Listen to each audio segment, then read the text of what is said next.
अस्सलामुअलैकुम वरहमतुल्लाहि वबरकात। अल्लाह के नाम से शुरू जो बड़ा कृपालु और अत्यंत दयावान है। मैं हूं मोहम्मद नफीस अंसारी और आप देख रहे हैं the political. Uttar Pradesh Vidhan Sabha election 2022 में असदुद्दीन ओवैसी साहब ने एएमआईएम ने अपनी दूसरी लिस्ट जारी कर दी है।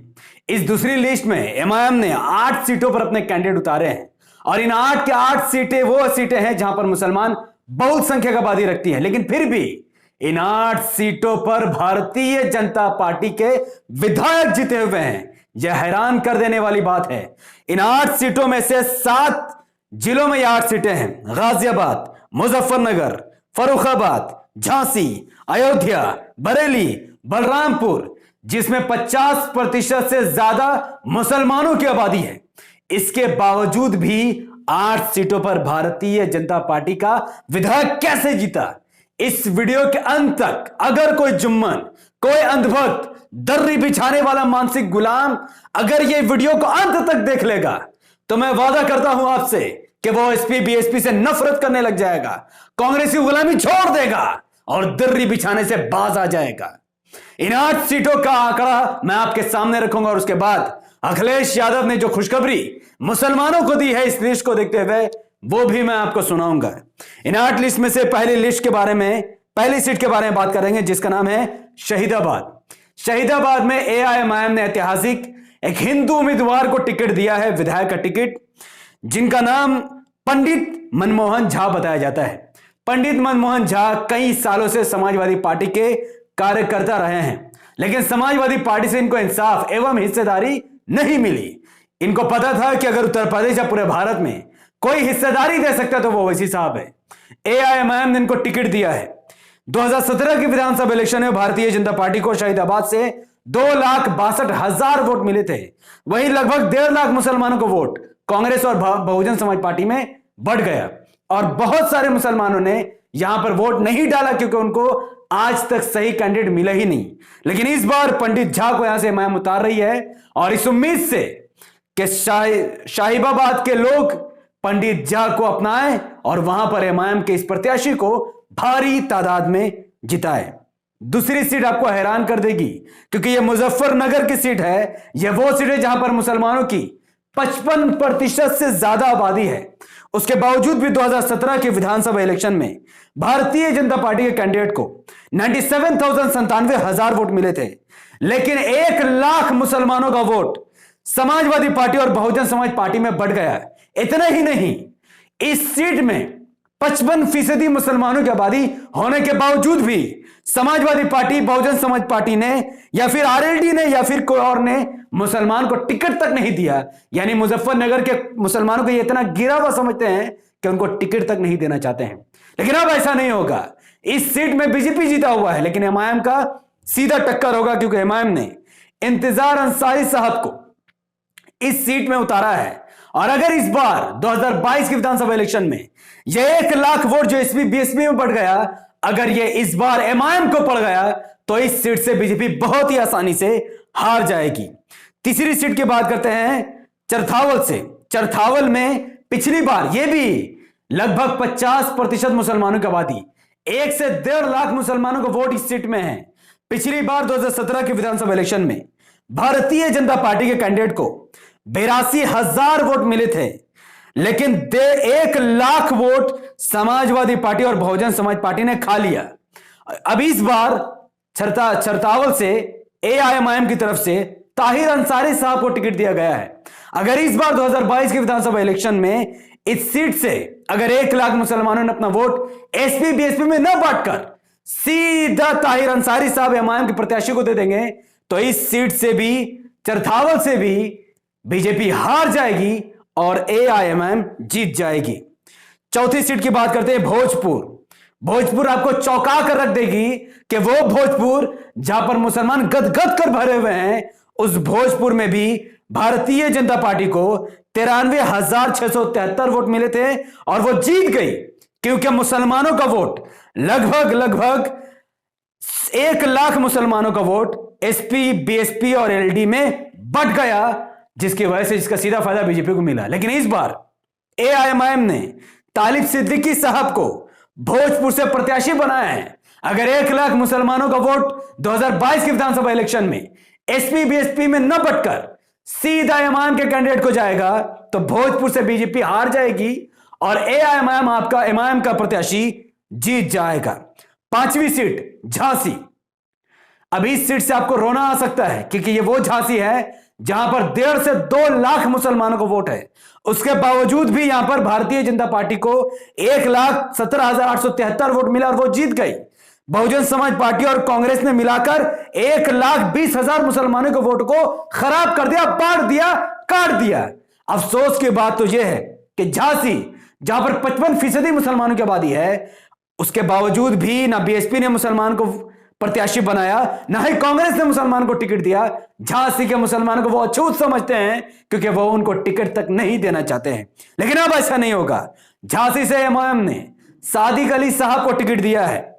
इस बार 1,10,000 20,000 मुसलमानों का वोट बीएसपी या कांग्रेस में ना बटकर सीधा सीधा एमआईएम में जाएगा तो इस झांसी से भारतीय जनता पार्टी का सफाया हो जाएगा और एआईएमआईएम का यह प्रत्याशी झांसी सीट से जीत जाएगा। अब बात करते हैं रुदौली की। इस रुदौली में थोड़ी सी फनी बात भी है और थोड़ी सी सीरियस भी।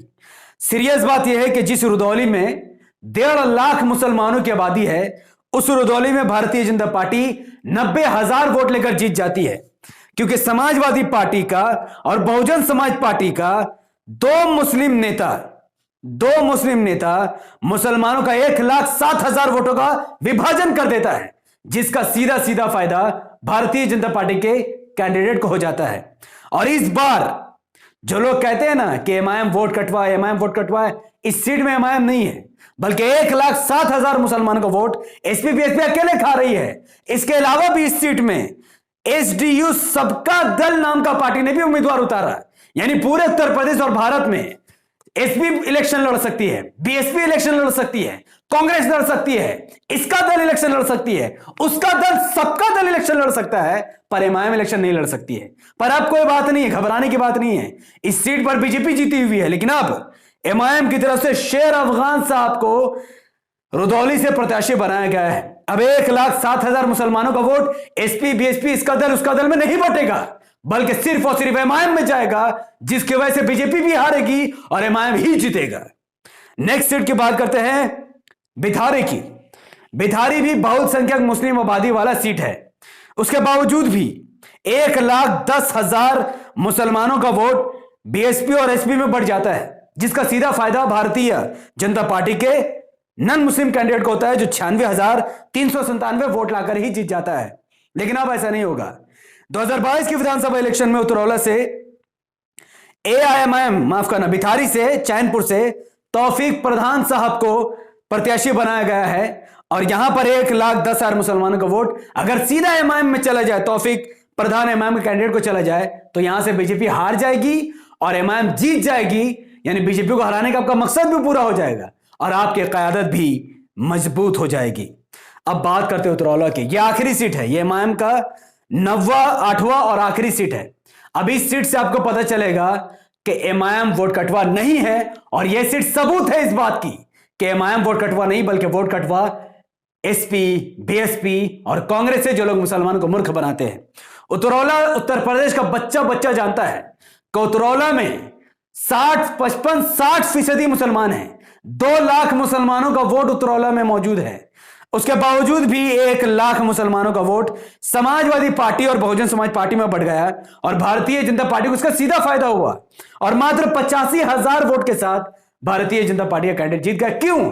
क्योंकि एसपी ने एक मुस्लिम उम्मीदवार उतार दिया, बीएसपी ने भी एक मुस्लिम उम्मीदवार उतार दिया, जिसकी वजह से 1 लाख मुसलमानों का वोट 2 मुस्लिम उम्मीदवार में बढ़ गया और बीजेपी यहां से जीत गई।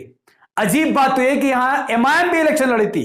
2017 विधानसभा इलेक्शन में एमआईएम का भी उम्मीदवार मौजूद था, जिसने 2,966 वोट लिए हैं, लेकिन इससे ना बीएसपी के वोट को कोई फर्क पड़ा और ना ही समाजवादी पार्टी के वोट को कोई फर्क पड़ा, जिसका सीधा फायदा बीजेपी को हुआ, जिसका जिम्मेदार एसपी और बीएसपी है। मैं आपसे पूछता हूं कि अगर एमआईएम के इलेक्शन लड़ने से भारतीय जनता पार्टी जीतती है, तो फिर यहां पर एसपी बीएसपी ने मुस्लिम प्रत्याशी क्यों उतारे? एसपी को पता था, अखिलेश यादव को भी पता था, मायावती को भी पता था कि उतरौला में अगर 2 मुस्लिम प्रत्याशी खड़े हो जाएंगे तो बीजेपी आसानी से जीत जाएगी। लेकिन न समाजवादी पार्टी ने कोई परवाह की, न बहुजन समाज पार्टी ने कोई परवाह की। दोनों ने मुस्लिम प्रत्याशी उतारकर 1 लाख मुसलमानों का वोट काट कर सीधा फायदा बीजेपी को पहुंचाया। लेकिन इस बार एआईएमआईएम की तरफ से डॉक्टर अब्दुल मन्नान साहब को टिकट दिया गया, जिसके बाद अब 1 लाख 1.5 लाख मुसलमानों का वोट एसपी बीएसपी या किसी भी मुस्लिम प्रत्याशी में नहीं बटेगा, बल्कि सिर्फ और सिर्फ एमआईएम के मुस्लिम प्रत्याशी अब्दुल मन्नान साहब को मिलेगा। बीजेपी भी हारेगी और एमआईएम ही जीतेगा। एक और बात, एक और सबूत देता हूं। जो जाहिल गवार लोग कहते हैं एमआईएम वोट कटवा है, देखो इस लिस्ट को। आजाद भारत के 70 साल के इतिहास में इस उतरौला के सीट में 7 बार मुस्लिम विधायक जीता है और 3 बार भारतीय जनता पार्टी जीता है। उन 3 बार में से 1993 में बीजेपी की तरफ से एक प्रत्याशी जीता और 2007 में बीजेपी का प्रत्याशी जीता। आप सब अपने दिल में हाथ रखकर बताओ, अगर जाहिल नहीं हो तो बताओ कि भारतीय जन 1993 में क्या एमआईएम इलेक्शन लड़ी थी? क्या 2007 में एमआईएम इलेक्शन लड़ी थी? नहीं लड़ी थी। एमआईएम इलेक्शन नहीं लड़ने के बावजूद भी इस मुस्लिम बहुसंख्यक सीट में दो बार बीजेपी कैसे जीत सकती है? क्योंकि एसपी और बीएसपी बीजेपी को जीतने में मदद करती है। इतना कुछ होने के बावजूद भी अगर आज भी आप सब अपना वोटों का विभाजन एसपी बीएसपी कांग्रेस में करना चाहते हैं, तो उससे पहले चुल्लू भर पानी लीजिए और डूब मरिए, क्योंकि आप सभी कौम के दुश्मन और उन दर्री बिछाने वालों की दलाली कर रहे हैं जो कौम को बर्बाद कर रहे हैं। अब आते हैं अखिलेश यादव पर। एमआईएम की दूसरी लिस्ट जारी होने के बाद अखिलेश यादव ने प्रेस कॉन्फ्रेंस के दरमियान इस बात को क्लियर कर दिया कि अगर एमआईएम हिस्सेदारी दे रही तो बदले में हम भी मुसलमानों को एक चीज दे रहे हैं। वो क्या दे रहे हैं, वो गौर से सुनिए। ये चाहते तो 1 साल में मंदिर बन जाता, और समाजवादी सरकार होती है, हम लोग होते तो 1 साल बना के तैयार कर देती। समाजवादी सरकार होती है, हम लोग होते तो 1 साल बना के तैयार कर देती। अखिलेश यादव के लिए ताली होनी चाहिए भाई साहब, बहुत बढ़िया, बहुत बढ़िया। यानी अखिलेश यादव की अगर सरकार बनी तो वो मुसलमानों का ही वोट लेकर मुसलमानों के ही पीठ पर छुरा भोंकेंगे और राम मंदिर निर्माण को जितना ज्यादा हो सके उतना ज्यादा जल्दी बना देंगे। कांग्रेचुलेशन दर्री बिछाने वाले मुसलमान, कांग्रेचुलेशन जुम्मन्स, और हर उस मुसलमान को बधाई हो जो इमाम को बीजेपी के बी टीम कहता है, गरीब भिखारी की हालत में होकर भी सेकुलरिज्म की बात करता है। और यहां पर अखिलेश यादव खुलकर बाबरी मस्जिद के खिलाफ राम मंदिर बनाने की अपील कर रहे हैं। शर्म से डूब मरो समाजवादी पार्टी के वोट देने वाले मुसलमानों और बहुजन समाज पार्टी और कांग्रेस में वोट काटने वाले मुसलमानों। उत्तर प्रदेश विधानसभा इलेक्शन में मुसलमानों के पास कोई रास्ता नहीं बचा सिवाय एमआईएम के, क्योंकि अगर मुसलमान बीएसपी या कांग्रेस को वोट देंगे तो उनके वोटों का विभाजन होगा। अगर समाजवादी पार्टी को वोट देंगे तो भव्य राम मंदिर बनेगा, क्योंकि बाबरी मस्जिद की मोहब्बत अब तक हमारे दिल से नहीं निकली है और कोई भी सच्चा मुसलमान बाबरी मस्जिद के खिलाफ अपने दिल में बात नहीं रख सकता है। अब आपके पास एक ही रास्ता है, आपको हिस्सेदार बनना होगा जो एआईएमआईएम देगी। यह वीडियो मैं यही खत्म करता हूं। उससे पहले जेल से बाहर आने के बाद अब्दुल्ला आजम ने उस हिसाब के लिए बहुत बड़ा बयान दिया है, मैं वो जल्द ही वीडियो बनाने की कोशिश करूंगा। तब तक इस वीडियो को उत्तर प्रदेश के कोने कोने में पहुंचाने के लिए इसको लाइक कीजिए, इसके लिंक को व्हाट्सएप फेसबुक में शेयर कीजिए, अपनी बातों को कमेंट पर रखिए कि ये 8 के 8 विधानसभा की सीट जो मुस्लिम बहुसंख्यक है, लेकिन एसपी बीएसपी कांग्रेस की मेहरबानी से 8 सीट पर भारतीय जनता पार्टी का प्रत्याशी जीता हुआ है। क्या इन तमाम 8 सीटों पर आप एमआईएम को वोट देंगे? आप और आपके परिवार का वोट कहां जाएगा और इनमें से कितनी सीटें एमआईएम जीत पाएगी? पूरी डिटेल आप टाइम लेकर कमेंट पर धड़ाधड़ भर दीजिए। हमारे यूट्यूब चैनल द पॉलिटिकल को सब्सक्राइब कीजिए, बेल आइकन को हिट कीजिए। अगर आप सब इस वीडियो को हमारे Facebook channel the political news पर देख रहे हैं तो इसे अभी कभी लाइक कीजिए, फॉलो कीजिए और कम से कम 5 ग्रुप में शेयर कीजिए और अपने जिंदा होने का सबूत दीजिए। अस्सलाम वालेकुम रहमतुल्लाहि व बरकातहू। अल्लाह की सलामत रहमत व बरकात अब तमाम भाइयों और बहनों पर हो। मैं अल्लाह हबीब पीस अपॉन अस।